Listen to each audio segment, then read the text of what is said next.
Cigarette খাওয়াটা একটু ছাড়ো তো, বাদ দাও এসব। কেন? চিকেনের সময় অসুস্থ হয়ে মারা যাবা, তারপর নিজের প্রাণ বাঁচাতে পারবা না। আমি মারা গেলে তোমার কি? আমি কাঁদবো তাই। কেন কাঁদবে তুমি আমার জন্য? আমার মা তোমাকে কত কষ্ট করে বিয়ে করেছে, তারপর মরে গেলে গিয়ে তুমি হচ্ছে, তারপর তুমি এই কথা বলছো? তোমার মা আমাকে কষ্ট করে বিয়ে করেছে? হ্যাঁ।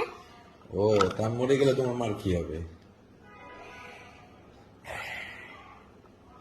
আচ্ছা যাই হোক, কেউ যদি খায় তুমি সেইটা বলবা যে এটা খাওয়া বন্ধ করো।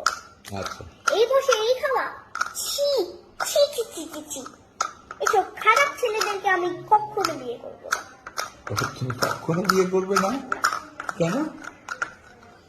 যারা সিগারেট খায় তাদেরকে বিয়ে করবে না? না।